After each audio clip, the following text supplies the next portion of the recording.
రాష్ట్రంలో జరుగుతున్నటువంటి చర్చ ఏందయ్యా అంటే BJP BRS Congress, BJP BRS ఒకటా, మరి బీజేపీ కాంగ్రెస్ ఒకటా, మరి కాంగ్రెసు బీఆర్ఎస్ ఒకటా, ఇగో ఇట్లా ఏ పార్టీతో పొత్తు పెట్టుకున్నదనేటువంటి అంశాలైతే తెలియకుండా లోపట ఒక రహస్య ఒప్పందంలాగా జరిగిపోయినటువంటి అంశం.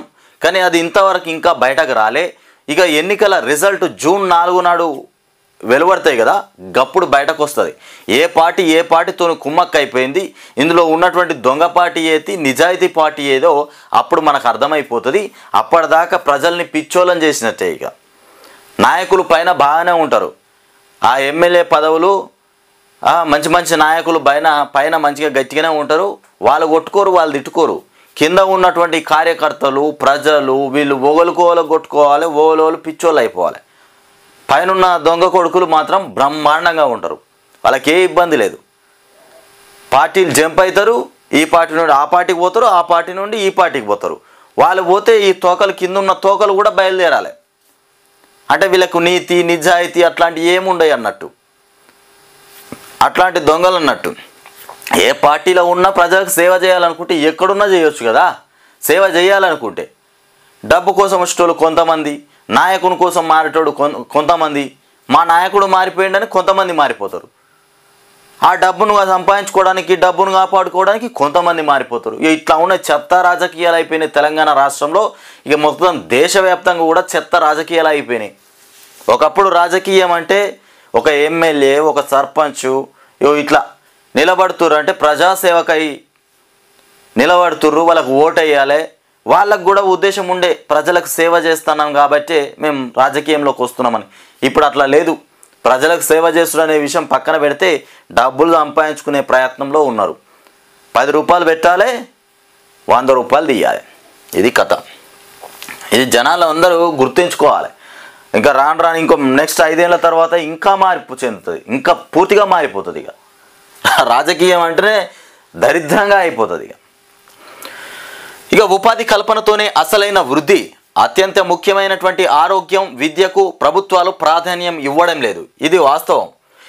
అత్యంత ముఖ్యమైనటువంటి ఆరోగ్యము విద్య, ఈ రెండిటికి ప్రాధాన్యత ఇవ్వడం లేదు ప్రభుత్వాలు. విద్య అంటే విచ్చలవిడిగా అమ్ముకుంటుండ్రు.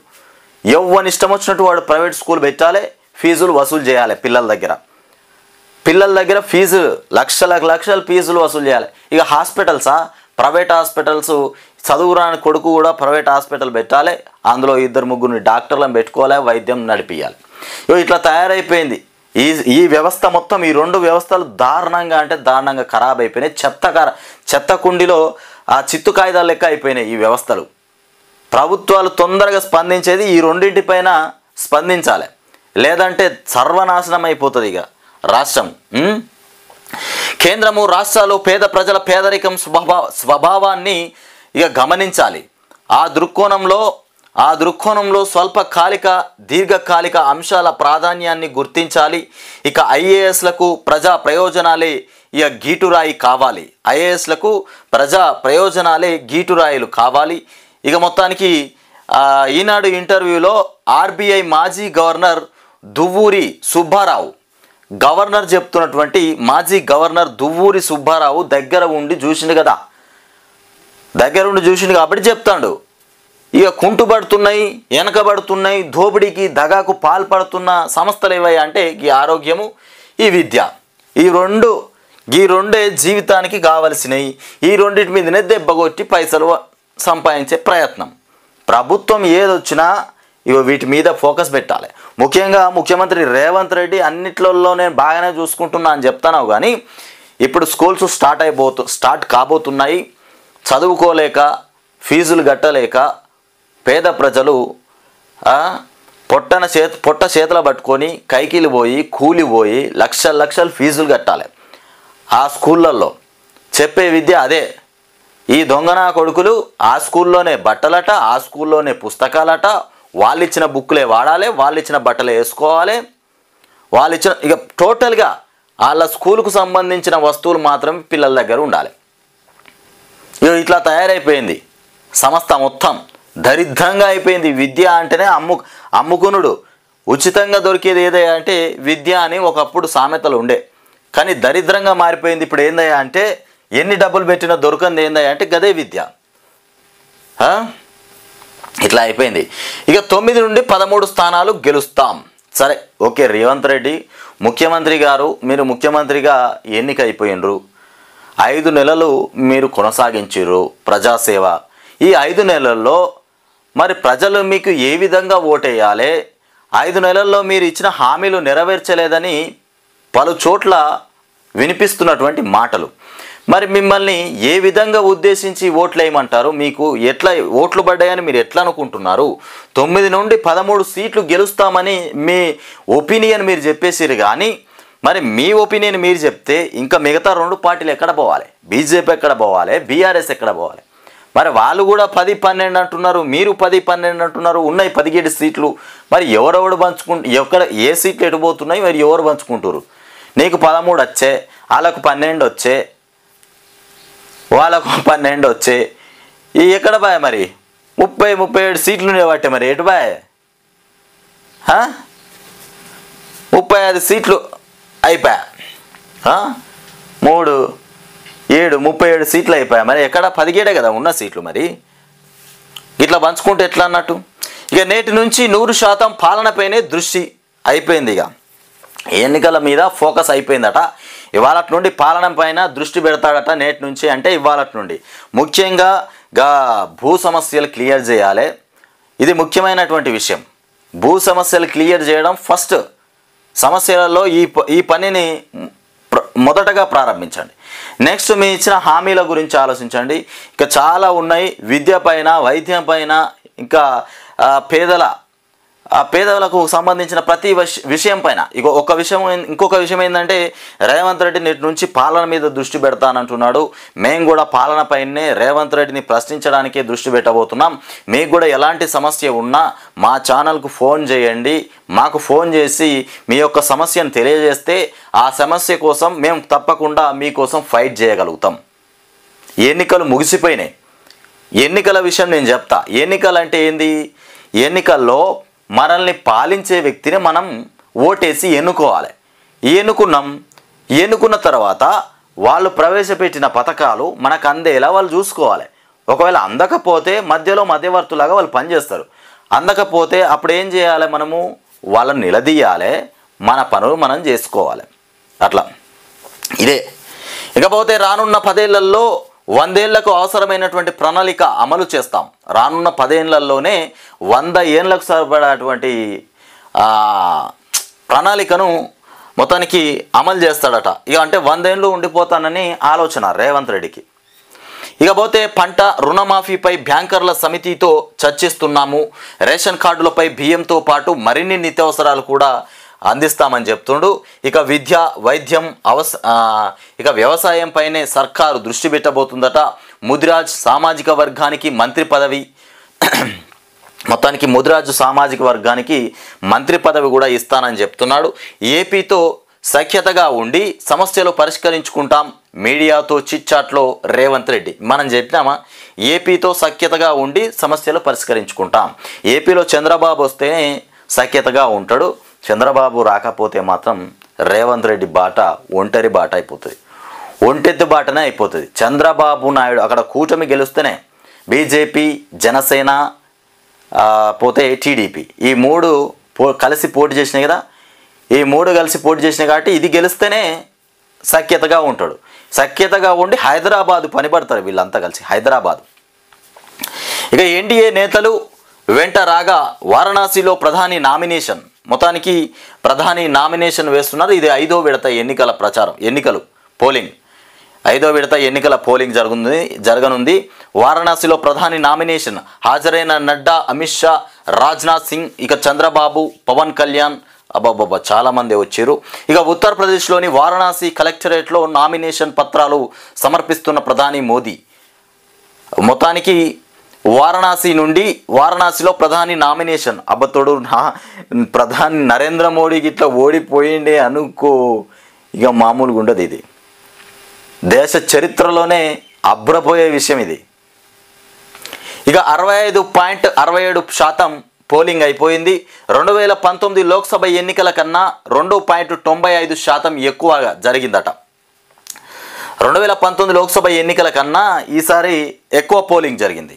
ఇక అత్యధికంగా భువనగిరి లోక్సభ నియోజకవర్గాల్లో 76.78%, ఇక అతి తక్కువగా హైదరాబాద్లో 48.48% పోలింగ్ అయితే జరిగింది మొత్తానికి. ఇక ఫోన్ ట్యాపింగ్ అనుమతుల్లోనే కుట్రకోణం, ప్రభాకర్ రావుకు ఇక జారీ అధికారం కట్టబెట్టడంలో ఇక గూడు పుటాని అంటూ ఇండియన్ టెలిగ్రాఫ్ చట్ట ఉల్లంఘన పైన ఆరా. ఇక అనుబంధ ఒప్పందం చేస్తేనే మేడిగడ్డ మరమ్మతులు నీటిపారుదల శాఖకు తెలిపినటువంటి నిర్మాణ సంస్థ. మొత్తానికి ఇది ఇట్లా ఉన్నది. తెలంగాణలోని 17 లోక్సభ నియోజకవర్గాల్లో 65.67% పోలింగ్ నమోదైంది. ఇది 2019 లోక్సభ ఎన్నికల ఇక 62.72%తో పోలిస్తే 2.95% ఎక్కువగా. ఇక నిరుడు జరిగిన అసెంబ్లీ ఎన్నికల పోలింగ్ శాతం వచ్చేసి 74.37%తో పోలిస్తే 8.7% తక్కువ. ఇక సోమవారం పోలింగ్ ముగిసిన అనంతరం ఇక ఈవీఎంలను ఇక స్ట్రాంగ్ రూమ్లకు తరలించారు. ఉదయ ఎన్నికల్లో మొత్తం ఓట్లు పోలైనటువంటి ఓట్ల గణాంకాలను అధికారులు మంగళవారం ఖరారు చేసినటువంటి అంశమట. ఇక వైకాపా మూకల రక్తదాహం ఏపీలో కొట్టుక చేస్తున్నారు దరిద్రంగా. వైకాపా ముఠా దాడిలో గాయపడి అపస్మారక స్థితికి చేరినటువంటి చంద్రగిరి తెదేపా అభ్యర్థి పులివర్తి నానిని చేతులపై మోస్తూ ఆసుపత్రికి తరలిస్తున్నటువంటి పోలీసులు తెదేపా శ్రేణులు.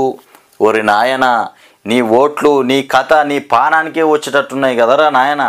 ఈ రకంగా కొట్టుకోవడమేంది వైకాపా? ఏపీలో గింత దరిద్రంగా జరుగుతున్నాయి రాజకీయము ఓట్లు. నీ అమ్మ సచ్చుడేమో ఈ బతుకుడేమో కానీ ఈయనే చచ్చిపోయేటట్టున్నావు కదరా నాయన. ఎంత దరిద్రంగా నా ఓట్లు. ఏపీలో రెండో రోజు హింసాకాండ చెలరేగిపోయింది. చంద్రగిరి తెదేపా అభ్యర్థి నానిపై హత్యాయత్నం. అయ్యమ్మ, చంద్రగిరి తెదేపా అభ్యర్థి నానిపైన హత్యాయత్నం చేసినారంట.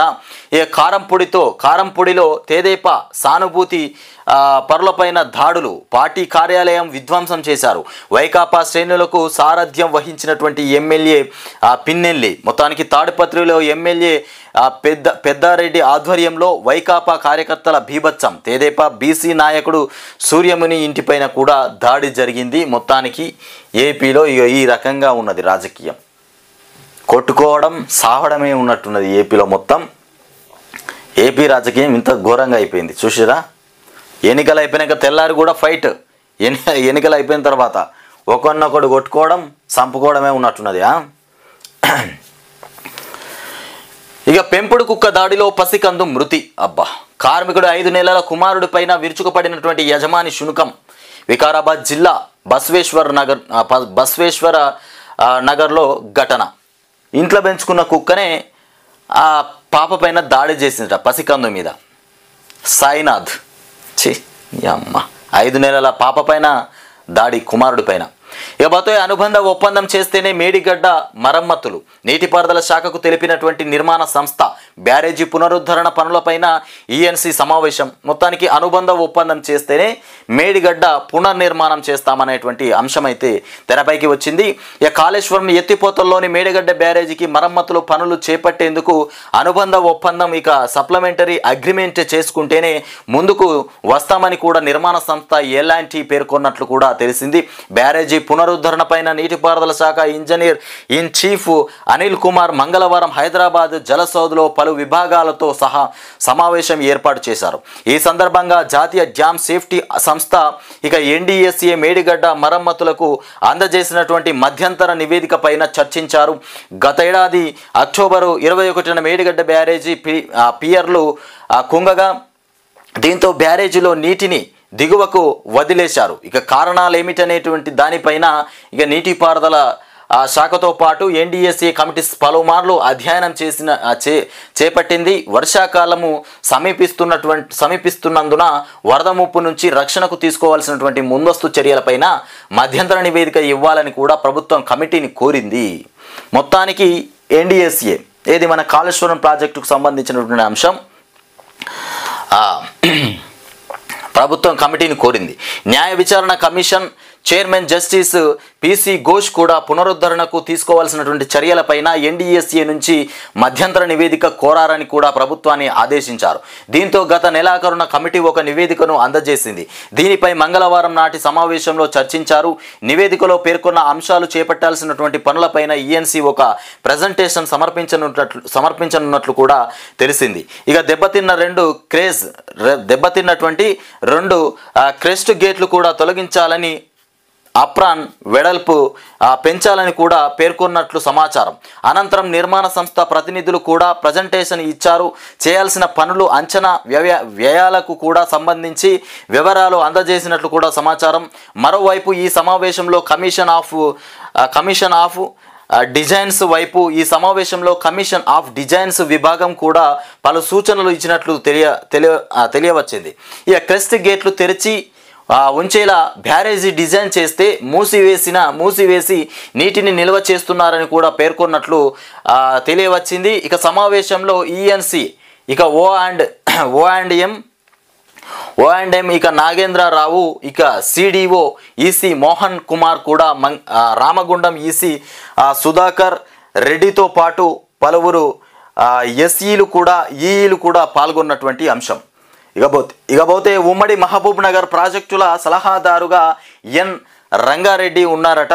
మొత్తానికి ఉమ్మడి మహబూబ్ నగర్ జిల్లాలోని ప్రాజెక్టుల సలహాదారుగా విశ్రాంత ఎస్ఈ ఎన్ రంగారెడ్డిని ప్రభుత్వం నియమించింది. పలుమారు రంగారెడ్డి ప్రాజెక్టు నిర్మాణంలో ఉండగా కొత్తగా కొడంగల్ నారాయణపేట ఎత్తిపోతల పథకాన్ని ప్రభుత్వం చేపట్టిన విషయం తెలిసిందే. ఈ నేపథ్యంలో ఎన్ రంగారెడ్డి నియామకం చేపట్టినట్లు కూడా సమాచారం. ఈ మేరకు నీటిపారుదల శాఖ మంగళవారం ఉత్తర్వులు జారీ చేసిందని మనం అంశం చూస్తున్నాం. మొత్తానికి ఇది మేడిగడ్డకు సంబంధించినటువంటి వార్త. ఇక మధ్యవర్తి వంచన వలస జీవుల కాలినడకన ఇక కవిత జ్యుడిషియల్ కస్టడీ 20 వరకు పొడిగింపు. కవిత పైన ఇక స్ట్రాంగ్ రూమ్లకు చేరినటువంటి ఈవీఎంలు, మొత్తానికి ఈవీఎంలను స్ట్రాంగ్ రూమ్లోకి చేర్చిరు. ఇక ఆర్టీసీలో అధిక పింఛను, ఇక చిక్కుముడికి తాత్కాలిక పరిష్కారం. ఇక పిఎఫ్ ట్రస్టులో కార్మికుల ఖాతా నుంచి చెల్లించేందుకు సంస్థ సుముఖత.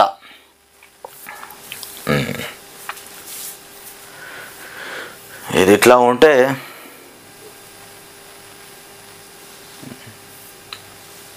ఇక మన వెలుగు దినపత్రిక అందాల బొమ్మ వచ్చేసింది. అందాల బొమ్మకు దండం పెట్టుకోవాలి. ఎందుకంటే పూజ పునస్కారాలు అన్నీ కంప్లీట్గా చేసుకున్న తర్వాతనే అందాల బొమ్మ రంగంలోకి దిగుతుంది. కాబట్టి అందాల బొమ్మకు నమస్కారం పెట్టాలి. ముఖ్యంగా ఇక్కడ మోదీ వారణాసిలో నామినేషన్ వేస్తున్నటువంటి నామినేషన్ పత్రాలు, మొత్తానికి కలెక్టర్కు నామినేషన్ పత్రాలు అందజేస్తున్నటువంటి కాశీలో మోదీ నామినేషన్. ఇక 13 సీట్లు గెలవండి. రేవంత్ రెడ్డి మాటలు చాలా గమ్మత్తుగా ఉంటాయి. 13 సీట్లు తప్పకుండా మేము గెలుస్తామంటున్నారు. రుణమాఫీ చేయకపోతే ఆగస్టు సంక్షోభం. ఇది ఒక కథే. రుణమాఫీ చేయకపోతే ఆగస్టులో మళ్ళీ కొత్త రకం తెరపైకి రాబోతుంది. ఆగస్టులోపు రుణమాఫీ ఇచ్చిన హామీలు ఇవన్నీ నెరవేర్చకపోతే యుద్ధం మళ్ళీ స్టార్ట్ అయిపోతుంది రాష్ట్రంలో. ఇక కాంగ్రెస్ అమలు చేయలేని హామీలు ఇచ్చింది అంటూ లక్ష్మణ్ చెప్తుండు. బీఆర్ఎస్కు ఇక ఒక్క ఎంపీ సీటు కూడా రాదట. బీఆర్ఎస్కు ఒక్క ఎంపీ సీటు కూడా రాదని చెప్తుండు లక్ష్మణ్. మరి లక్ష్మణ్ మాటకు మనం కట్టుబడి ఇది గుర్తుపెట్టుకోవాలి. లక్ష్మణ్ ఒక్క సీటు కూడా రాదని చెప్తుండు కదా. అందరూ తెలంగాణ రాష్ట్ర ప్రజలందరూ గుర్తుపెట్టుకోండి. ఎన్ని సీట్లు వస్తాయో ఒక్కసారి మళ్ళీ లక్ష్మణ్ తిరిగి చెప్పాలి. ఈ సార్కు ఒకసారి మళ్ళీ తిరిగి మనం చెప్దాం లక్ష్మణ్ సార్కి. ఆ పార్టీ కాంగ్రెస్లో విలీనం అవుతుందని కూడా కాంగ్రెస్లో విలీనం అయిపోతుందని కామెంట్ కూడా వస్తుందట. ఇకపోతే లోక్సభ ఎన్నికల కోసం సీఎం రేవంత్ రెడ్డి అమలు చేయలేని హామీలు ఇచ్చారని బీజేపీ ఓబీసీ మోర్చా జాతీయ అధ్యక్షుడు లక్ష్మణ్ అన్నారు. ఇక దేవుళ్లపైన ఒట్టు పెట్టిన రేవంత్ ఇక 15 ఆగస్టులోపు రుణమాఫీ చేయకపోతే ఆగస్టు సంక్షోభం తప్పదని కూడా కామెంట్ చేశారు. మంగళవారం బీజేపీ స్టేట్ ఆఫీస్లో మీడియాతో లక్ష్మణ్ మాట్లాడినటువంటి అంశం. ఈ ఆగస్టు 15 లోపు రుణమాఫీ చేయకపోతే నువ్వేమైనా వాగ్దానాలు చేసినావా? రాజీనామా చేస్తానన్నావా? లేకపోతే ముక్కునాలకు రాస్తానన్నావా? లేకపోతే ఇంకేదైనా చేస్తానన్నావా లక్ష్మణ్? ఇవాళ హరీష్ రావు రాజీనామా చేస్తానన్నాడు. రాజకీయాల నుండి తప్పుకుంటా ఇట్లాంటి అంశాలు ఇట్లాంటి కథనాలు మాట్లాడిండు. మరి లక్ష్మణ్ నువ్వు ఎట్లా ఏ విషయం మాట్లాడేది? మళ్ళీ నువ్వు 15 ఆగస్టు పైన రుణమాఫీ మీద మాట్లాడతావు, ఇటు బీఆర్ఎస్కి ఒక సీటు రాదంటావు. నీకు ప్రశ్నించే తత్వం లేదు. ప్రశ్నించేటోళ్ళ మీద బురద జల్లే ప్రయత్నం ఉంటుంది ఇది. ఇక సీఎంతో వివేక్ వంశీకృష్ణ భేటీ. సీఎంతో వివేక్ వంశీకృష్ణ భేటీ. ఇక చూసుకుంటే ఇక్కడ ఎవరి లెక్క వారిదే, డబుల్ డిజిట్ మాకంటే మాకే అని 3 పార్టీలు ధీమా వ్యక్తం చేస్తున్నాయి. ఇక 13 సీట్లు కాంగ్రెస్ అంటున్నాయి, బీజేపీ 12 సీట్లు అంటున్నది, బీఆర్ఎస్ 12-14 సీట్లు అంటుంది. ఈ రకంగా ఎవరికి వాళ్ళు డప్పు కొట్టుకుంటే ఎన్ని సీట్లు అయిపోయినాయి? ఉన్న 17 సీట్లు ఇంతమంది పంచుకుంటారు. ఎవరికి ఏ సీట్ వస్తుందో అర్థం కావట్లే.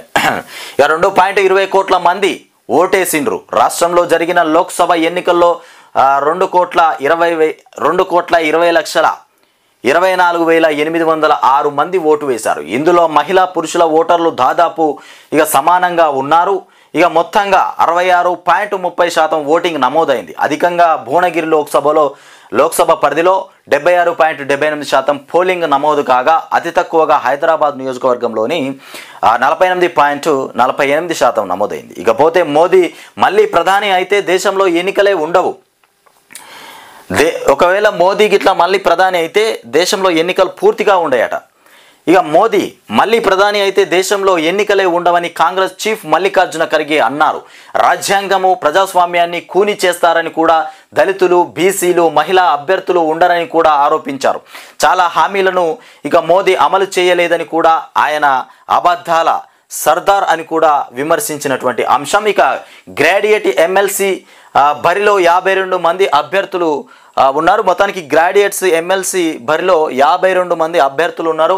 అందులో నామినేషన్ విత్డ్రా చేసుకున్నటువంటి 11 మంది, ముఖ్యంగా 11 మంది నామినేషన్ ఈ 52 మందిలోకి వెళ్ళి విత్డ్రా చేసుకున్నారంట.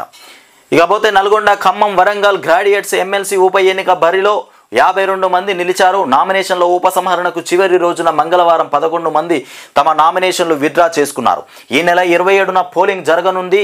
ఇక వచ్చే నెల 5న కౌంటింగ్ నిర్వహిస్తారు. 12 జిల్లాల పరిధిలో జరగనున్నటువంటి ఈ ఎన్నికల్లో 4,61,806 మంది గ్రాడ్యుయేట్లు తమ ఓటు హక్కును వినియోగించుకున్నట్టుగా మనం చూస్తున్నాం. మొత్తానికి 12 జిల్లాలలో జరగబోతున్నటువంటి గ్రాడ్యుయేట్స్ ఎన్నికలు. యాదాద్రి పవర్ ప్లాంట్ మొత్తానికి ఫస్ట్ ఫేజ్ షురూ అయిపోయిందట. యాక్సిలరీ బాయిలర్లను కూడా లైట్ ఆఫ్ చేసినటువంటి ఆఫీసర్లు త్వరలో గ్రిడ్కు మొత్తానికి కనెక్ట్ చేయనున్నటువంటి జెన్కో అంటూ మనం ఇక్కడ వార్తనైతే చూస్తున్నాం. ఇకపోతే 14కు చేరిన మృతుల సంఖ్య. ముంబైలో గాలి దుమారం చెలరేగడంతో అక్కడ కొంతమంది ఈ శిథిలాల కింద అక్కడ ఇక్కడ చెట్లు విరిగిపోయి చనిపోయినటువంటి వారి సంఖ్య వచ్చేసి 14కు చేరినటువంటి మృతుల సంఖ్య. కొనసాగుతున్న రెస్క్యూ అండ్ సెర్చ్ ఆపరేషన్. ఇక యార్డ్ ఏజెన్సీ యజమాని పైన కేసు నమోదు చేసినారంట. బాధిత ఫ్యామిలీలకు కూడా 5 లక్షలు సాయం ప్రకటించినటువంటి మహారాష్ట్ర సీఎం మొత్తానికి షిండే ఒక కుటుంబానికి 5 లక్షల రూపాయలు సహాయం అందించిన మృతులకు, చనిపోయిన కుటుంబానికి. ఇకపోతే 8,000 పేజీలతో కవిత పైన ఛార్జ్ షీట్, దాన్ని పరిగణలోనికి తీసుకోవాలని కోర్టుకు ఈడీ విజ్ఞప్తి. 8,000 పేజీలతోని కవిత పైన ఛార్జ్ షీటు విధించారంట. దాన్ని పరిగణలోనికి తీసుకోవాలని మొత్తానికి కోర్టుకు ఈడీ విజ్ఞప్తి చేసింది. ఈ అంశాన్ని మే 20న పరిశీలిస్తామన్నటువంటి జడ్జి కావేరి ఇక భవేజా అప్పటి వరకు కవిత కస్టడీ పొడిగిస్తున్నట్లు కూడా వెల్లడి చేసినటువంటి అంశం. ఇక 3 రోజుల ముందే అండమాన్కు నైరుతి. 3 రోజులకు ముందే అండమాన్కు నైరుతి. 19న బంగాళాఖాతం వైపు వచ్చే ఛాన్స్. జూన్ 1న కేరళకు ఋతుపవనాలు. ఇక తెలంగాణ సహా దక్షిణాది రాష్ట్రాల్లో వారం పాటు వానలు ఉండబోతున్నాయి. ఈ ఏడాది నైరుతి ఋతుపవనాల సాధారణ సమయానికి వచ్చే అవకాశాలు ఉన్నాయని కూడా భారత వాతావరణ శాఖ వెల్లడించింది. దేశవ్యాప్తంగా వానాకాలం సీజన్కు ఎంతో కీలకమైనటువంటి నైరుతి ఋతుపవనాలు సాధారణంగా ఏటా జూన్ 1వ తేదీన కేరళను తాకుతాయి. కానీ ఇప్పుడు మాత్రం జూన్ 1న కేరళకు ఋతుపవనాలు మొత్తానికి జూన్ 1న వస్తున్నాయి ఋతుపవనాలు. ఇది అందాల బొమ్మ వెలుగు దినపత్రిక మోసుకొచ్చినటువంటి వార్తలు. ఇక ఎవరి ధీమా వాళ్ళు వ్యక్తపరుచుకుంటున్నారు. 12 మాకు, 13 మాకు, 12 మాకు, ఇట్లా బీజేపీ, బీఆర్ఎస్, కాంగ్రెస్ ఒకరికొకరు వాళ్ళే డబ్బులు కొట్టుకుంటున్నటువంటి ప్రయత్నం. ఏమున్నా అరే ఆగుతాయి, జూన్ 4 దాకా ఆగనరా బాబు, తెలిసిపోతాయి రిజల్ట్. మొత్తం చచ్చిపోతున్నారు నీ అవ్వ. ఎట్లా ఉన్నదంటే ఇన్ని రోజులు ప్రచారం చేసి చేసి గొంతు ఎండిపోయాయి, నీరసించిపోయాయి, బాడీలన్నీ ఆగమైపోయాయి. డబ్బులు వంచిన వాళ్ళు డబ్బులు వంచిరు, లక్షల కోట్లు వంచిరు, కోట్లు వంచిరి. మరి పైసలన్నీ పోతాయి, మరి అటు పైసలు బాయే, ఇటు పేరు బాయే, అన్నీ పోయి గెలవకపోతే ఏమైపోతుంది అన్నటువంటి భయంలో ఉన్నారా. మరి గెలుపు ఓటములు ఆ రకంగా ఉన్నాయి. బాధించే ప్రయత్నం బాధ. ఇకపోతే ఇల్లు లేదు, కారు లేదు. ఏది మన మోదీ ఆస్తి ఏమున్నదయ్యా అంటే, మోదీకి ఇల్లు లేదట, కారు లేదట, ఆస్తి 3.2 కోట్ల రూపాయలు మాత్రమే ఉన్నాయట. అఫిడవిట్లో ప్రధాని మోదీ ఇక గంగా సప్తమి పర్వదినాన 3వసారి వారణాసి నుంచి నామినేషన్ వేస్తున్నారు. ఇక బాబు పవన్ సహా పలువురు నేతలు కూడా హాజరైనారు. నామినేషన్కు ముందు గంగా స్నానం చేసి కాలభైరవుణ్ణి దర్శించుకున్నటువంటి ప్రధాని మోదీ గంగా స్నానం చేసిండట. కాశీతో తన అనుబంధం అద్భుతమైనది, మాటల్లో చెప్పలేనిది అంటూ ఇక ఎక్స్లో పోస్ట్ చేసినటువంటి అంశం. ఇక చూడురిగా వైసీపీ మొత్తానికి ఏపీలో జరుగుతున్నటువంటి ఘర్షణలు ఒక్కసారి చూడుర్రి. పులివర్తి నాని కారు పైన పెద్ద సుత్తితో మొత్తానికి దాడి చేస్తున్నటువంటి వైసీపీ మూకలు, అదే సుత్తితో గన్మన్ పైన దాడి. అయ్యా మా సుత్తి పట్టుకొని కారు మీద దాడి, అదే సుత్తితోని గన్మెన్ మీద దాడి. అరే రే రే రే ఇంత ఘోరంగా అబ్బబ్బబ్బా సుత్తే. వైసీపీ విధ్వంస కాండ మొత్తానికి ఏపీలో చంద్రగిరి టీడీపీ అభ్యర్థి పైన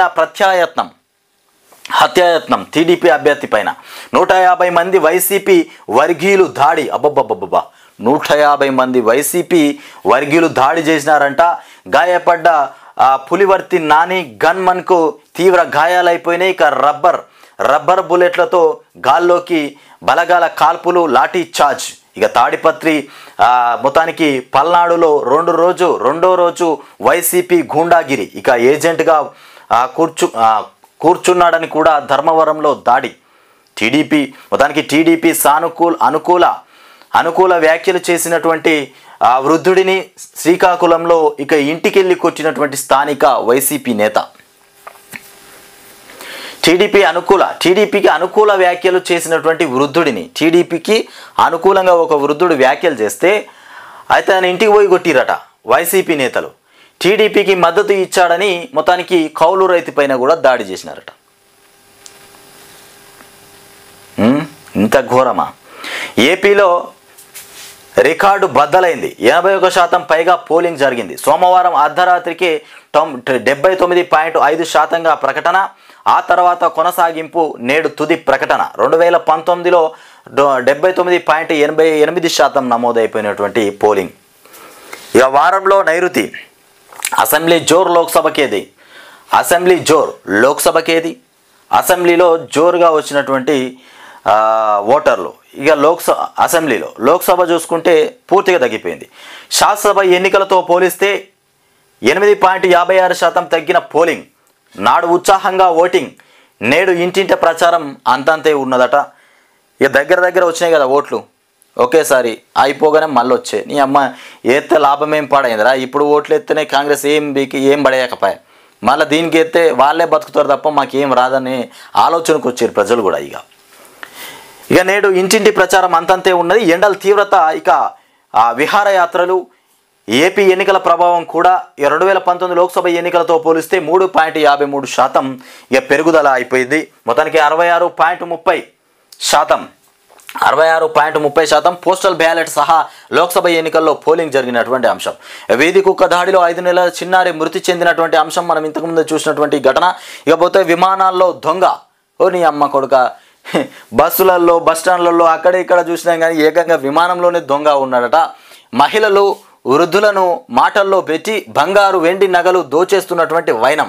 110 రోజుల్లో 200 విమాన ప్రయాణాలు, అతడికి ఢిల్లీలో గెస్ట్ హౌస్, ఇక మొబైల్ షాపు, ఇంట్లో సోదాలు, చోరీ సొత్తు స్వాధీనం. మొత్తానికి చోరీ చేసినటువంటి సొత్తు అంతా స్వాధీనం చేసుకున్నాడట. మొత్తానికి 110 రోజుల్లో 200 విమానాలు ఎక్కి దిగిండట. ఆ 200 విమానాలు ఎక్కి దిగుట్లా మొత్తానికి ఈ సంపాదన. దోస్తు షెడ్యూల్లో మార్పు, 20 నుంచి వెబ్ ఆప్షన్లు నమోదు. ఇక మెడికల్లో మొత్తానికి కడెంపై సర్కారు దృష్టి. మొత్తానికి 5 గేట్లకు మరమ్మతులు చేపట్టబోతుర్రట. నేడు ప్రాజెక్టు వద్దకు కీలక అధికారులు. గత 2 ఏళ్లు భారీ వరదలకు వణికినటువంటి ప్రాజెక్టు. మొత్తం 18 గేట్లు ఒకేసారి తెరుచుకొని వైనం. ఇక డిఎస్ఆర్పి సూచన పైన దృష్టి పెట్టినటువంటి గత సర్కారు. కాంగ్రెస్లో బీఆర్ఎస్ విలీనం ఖాయమని చెప్తున్నటువంటి అంశం.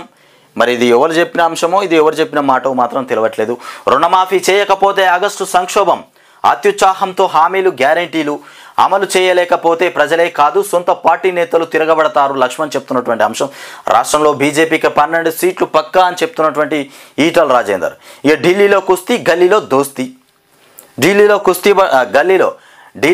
కుస్తీ పడుతున్నారట, గల్లీలో దోస్తీ కడుతున్నారట. అది అటేసుకొని ఇది ఇటేసుకుంటే బాగుంటుందేమో. తెలంగాణలో కాంగ్రెస్ బీజేపీ కలిసిపోయాయి. తెలంగాణలో కాంగ్రెస్ బీజేపీ 2 కలిసిపోయినాయట. ఇక బీజేపీని గెలిపించడానికి శ్రమించిన రేవంత్. 6-7 చోట్ల కాంగ్రెస్ తరపున డమ్మీ అభ్యర్థులు. కేసీఆర్ బస్సు యాత్రతో రాజకీయాల్లో పలు దేశాల్లో 2 కూటములకు మెజారిటీ రాదు. ప్రాంతీయ పార్టీలదే నిర్ణయాత్మక పాత్ర అని చెప్తున్నటువంటి కేటీఆర్. ఇక నాన్ స్టిక్ పాత్రలతో ఆరోగ్యానికి ముప్పు. అబ్బబ్బబ్బా, ఇది పక్క. నాన్ స్టిక్ పాత్రలు ఏవైతే ఉన్నాయో వాటితో ఆరోగ్యానికి ముప్పు ఉందట. ఇక గీతలు పడితే విష వాయువులు, రసాయనాలు. ఒక గీత నుంచి 9.9100 మైక్రో ప్లాస్టిక్ రేణువులు. ఇక వాటితో హార్మోనల్ సమస్యలు, క్యాన్సర్. మట్టి గ్రానైట్ పాత్రలు మొత్తానికి ఉత్తమం. ఇక మట్టి గ్రానైట్ పాత్రలే ఉత్తమం అట. ఇక ICMR చెప్తున్నటువంటి అంశం. మొత్తానికి ఇక నాన్ స్టిక్ పాత్రలు మంచిగా ఉన్నాయి, తీసుకొచ్చుకుంటాం, మాడిపోకుండా బ్రహ్మాండంగా వర్క్ చేస్తుందని తెచ్చుకుంటే ఆ పరిస్థితి వస్తుంది. ఇక టీచర్ల పైన పోలీసులు లాఠీ చార్జ్ చేసినారట. ఇది ఎక్కడనో ఎందుకు జరిగిందో. ఇక పోలింగ్ విధులు నిర్వర్తించినందుకు గాను జీవో 1 ప్రకారం తమ ఇదేదో కనబడట్లేదు. ఇకపోతే నైరుతి రాక ఇక 65.67% పోలింగ్ రాష్ట్ర వ్యాప్తంగా. ఇక బీజేపీతో కాంగ్రెస్ డమ్మీ ఫైట్ చేస్తుందని కేటీఆర్ చెప్తున్నటువంటి అంశం. ఇక బీఆర్ఎస్ కౌన్సిలర్ పైన కాంగ్రెస్ దాడి చేశారట. కాంగ్రెస్ దాడి చేసింది. ఇక రవాణా శాఖ చెక్ పోస్టుల రద్దు. రవాణా శాఖ చెక్ పోస్టులు రద్దు. ఇక కోడ్ ముగియగానే అధికారికంగా అమలు. రాష్ట్రంలో 15 చెక్ పోస్టులు సిబ్బందిని వివిధ జిల్లాల్లో వాడుకోవాలని కూడా నిర్ణయం. ఇకపోతే మోదీ సీట్లో ఎవరు? ది ఎకానమిస్ట్ వెబ్సైట్లో ప్రత్యేక కథనం. రాజకీయ వర్గాల్లో కలకలం. మొత్తానికి మోదీ సీట్లో ఎవరు కూర్చోబోతున్నారు, ఒకవేళ మళ్ళీ అదే పార్టీకి ఇట్లా వస్తే అనేటువంటి అంశం మీద కలకలం రేగుతుందట. 4 దశల్లోనూ పడిపోయిన పోలింగ్ శాతం. మోదీపై ప్రజల్లో పెరుగుతున్న అసంతృప్తి. ఇక వేరే ఒకవేళ ఈ ప్రభుత్వం వచ్చినా మోదీ కూర్చుంటారా, మరి ఇంకోరైనా కూర్చుంటారా, లేదంటే రాకపోతే మరి మోదీ సీట్లో ఇంకోరు కూర్చోబోతున్నారు ప్రభుత్వం రాకపోతే, ఏది బీజేపీ రాకపోతే. ఇట్లాంటి అంశాలు. ఇక మెట్రోను అమ్ముకోనే మనమేం చేస్తామంటూ ఎలాంటి తన ఆస్తిని అమ్ముకుంటే మేం చేసేదేముంటుందని కూడా సీఎం మాట్లాడుతున్నారట. మెట్రోను అమ్ముకొని వాళ్ళు అమ్ముకుంటే మేమేం చేస్తామని సీఎం మాట్లాడుతున్నారట. బీజేపీకి మ్యాజిక్ ఫిగర్. ఇలా రేవంత్ రెడ్డి చేసిన ఘనకార్యంతోనే కదా ఇలా ఈ మెట్రో అమ్ముకోవాల్సినటువంటి పరిస్థితి ఏర్పడింది. బీజేపీకి మ్యాజిక్ ఫిగర్. మొత్తానికి బీజేపీకి మ్యాజిక్ ఫిగర్ పట్టిందట. పేదోడు బుల్లెట్ రైలు ఎక్కుతాడా. ఇక మలాంబోలకు ఇట్లా ఉన్నది. ఇవి మొత్తానికి వచ్చినటువంటి అంశాలు ఇగో ఈ రకంగా ఉన్నాయి. కాంగ్రెస్లో టూరిజం. ఇక ఆసక్తికరంగా ఖమ్మం మంత్రుల టూర్లు. శ్రీధర్ బాబు ఫామ్ హౌస్కు, బట్టి ఎమ్మెల్యేలతో కేరళకు పొంగులేటి. మొత్తానికి ఎన్నికల తెల్లారే టూర్లు. రాజకీయ వర్గాల్లో జోరుగా చర్చ. పట్టభద్రుల ఎమ్మెల్సీ ఎన్నికల సమీక్షకు మంత్రులు డుమ్మా. లోక్సభ ఓటింగ్ పైన కాంగ్రెస్ సమీక్ష సమావేశానికి గరహాజరైనటువంటి కథలు. ఇగో ఇట్లా ఉన్నది. ఎన్నికలు అయిపోయినాక తెల్లారే అందరూ కలిసి టూర్ పోయారట మహా మేధావులంతా. రేవంత్ ఇలాకాలో కాంగ్రెస్కు రిక్తహస్తం. 13 సీట్లు గెలుస్తున్నామని చెప్తున్నటువంటి కథ.